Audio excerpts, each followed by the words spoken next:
Hey girl, welcome back to the channel. If you are new here, my name is Nikki. In today's video, I will be sharing how I budget for sneakers. Let's get right into it. So the other day I was on a podcast, and I will link it down below in the description box, but I was sharing how I actually budget for sneakers. For those that do not know, I'm a fashion content creator based in Atlanta, Georgia, but I love sneakers. I style all of my outfits around sneakers, and a lot of times the sneaker community people are not on a budget. However, I am. I'm also on a debt-free journey as well, but I also like to budget for my sneakers and all of the other things that I do in my everyday life. So in today's video, I actually wanted to break that down and actually just show you how I budget for my sneaker purchases. So I got my phone here. I'm going to be screen recording so I can just walk you through exactly my process. So usually in October, that's when I kind of like start my new year. My birthday is in October. I'm turning another year older. So I feel like that's when I actually start my new year resolution or my new year goals or whatever. And what I do is I go on Google and I search 2025 sneaker releases or Jordan releases, because I am a Jordan 1s girl.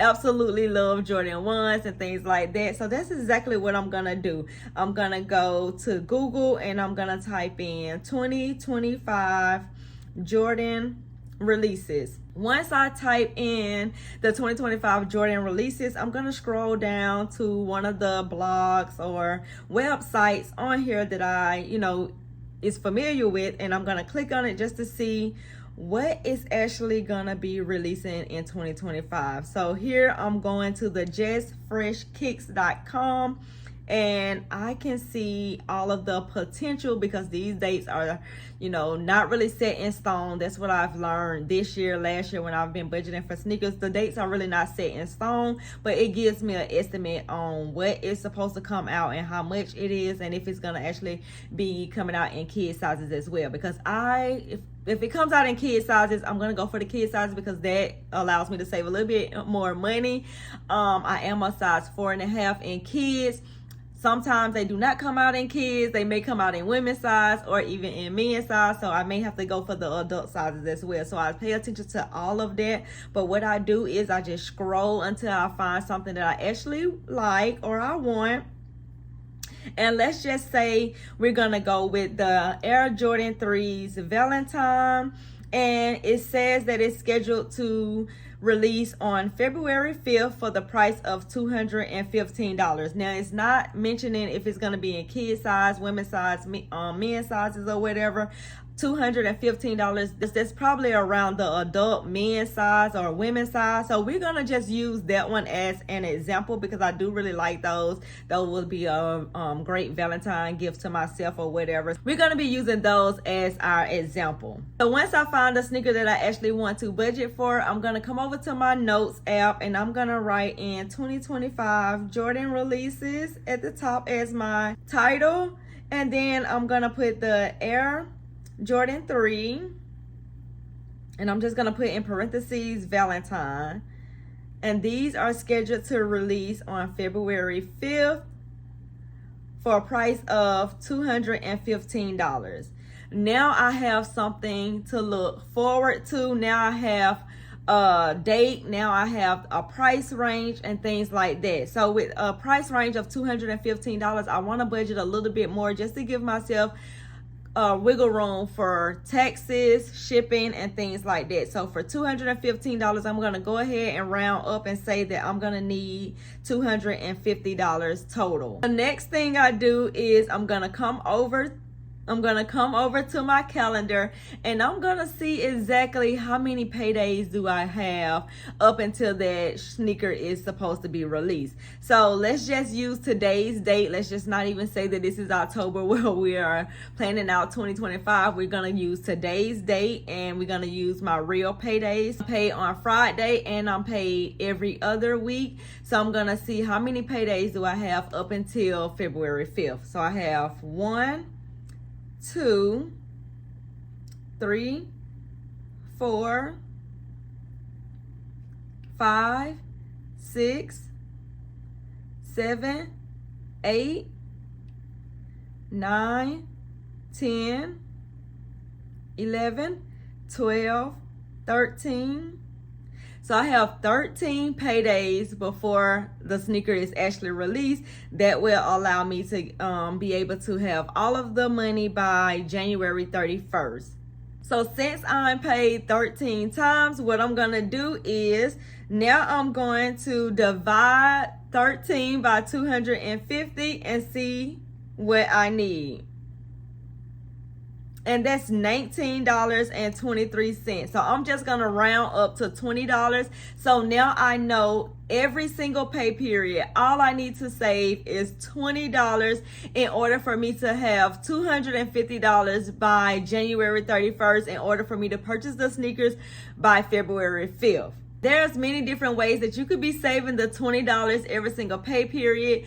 Right now, currently, I'm already budgeting for some sneakers that come out in October, and I'm doing the same exact thing. My minimum payment was like around $17, but I told myself I'm just going to try to save whatever I can from at least $17 to be able to get the Black Toe Reimagined Jordan 1s that is scheduled to release in October. My birthday is in October, like I mentioned before. I want those sneakers, so I'm currently already doing that. Now you can save cash. I have this sneaker money pouch that I got from Kicks and Froze. I will also link this down below in the description box as well, just in case you are interested. But all you have to do is just every single time that you are paid, if your minimum payment is $20, or if you want to do a little bit more than that, maybe you made some extra money, you know, at work, or maybe you came across some money or something like that, you want to put a little bit extra in, you can also do that as well. Now, before I'm doing the cash stuffing with this particular Jordan 1 that comes out in October, because I want to share this stuff on my social media account, showing people that you can budget for sneakers. You know, you don't have to wait until the date of the drop and drop a whole $200 right away. You could be putting a little money aside up until that sneaker is potentially scheduled to be released. So that way it won't kind of like hurt your pockets. But usually what I would do is I would have a credit card already on file. I have a separate account for my spending money, my free money, my sneaker money, things like that. I have a bill and expense account. I have a savings account, and then I have like my fun money or whatever, where I pretty much just buy my sneakers. And then there's a credit card attached to that checking account. So once I buy the sneakers, what I would do is I would transfer that money once that credit card becomes due and pay that balance back down. That way I'm able to get the cash back, you know, rewards, because I'm using a credit card and I get 1% cash back on different purchases and things like that. If you are a beginner, I would suggest you starting off with cash, because sometimes, you know, those credit cards can be a little bit addicting and you can kind of pretty much overspend on those, and I don't want you guys to do that. I started off with cash when I was at the beginning of my budgeting journey. I've kind of like gotten more advanced with it. I love my separation with my checking accounts and things like that, and I love automating my stuff.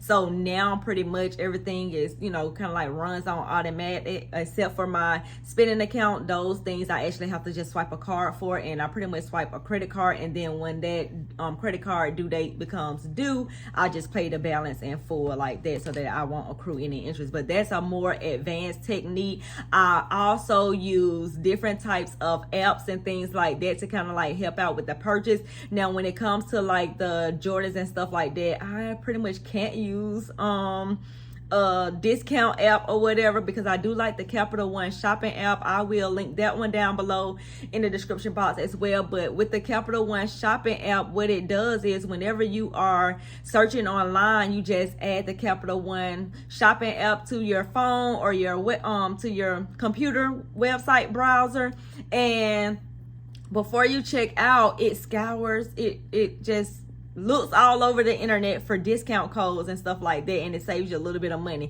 Sometimes also you can go on different stores and they also have like cashback rewards as well. Let me see if I can actually pull it up on my phone and actually show you guys how it actually works. So the first thing I'm gonna do is I'm gonna go to the Pretty Little Thing website. I'm just gonna click on something and just add it to my cart, so I can just show you guys exactly how this Capital One shopping app works. So once I add it to my cart, and I'm gonna go ahead through the checkout process like normal.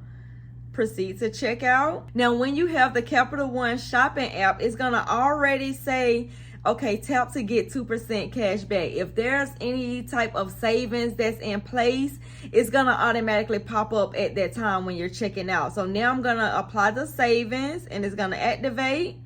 And then I'm just going to continue checking out as, you know, regular or whatever. And that's pretty much how the Capital One shopping app works. And that's what I love most about the Capital One shopping app. You do not have to use a credit card with this purchase. You can just check out regularly. That's what I love most about this Capital One shopping app. It's not necessarily just only for like credit card holders or whatever. It's an app in itself. So like I said before, you guys, I will link the Capital One shopping app just so you can, you know, save some money on these different websites that you already are shopping on. So I know Old Navy is on there, Pretty Little Thing, Nike, Walmart. Like, why wouldn't you want to save a little bit of money or earn some cash back? So that is pretty much how I budget for my sneakers. If you need a resource, I will link my budgeting notebook down below in the description box as well. Make sure you check out this video where I show you how I manage my finances as a 39-year-old living in Atlanta, and I will catch you guys in the next video.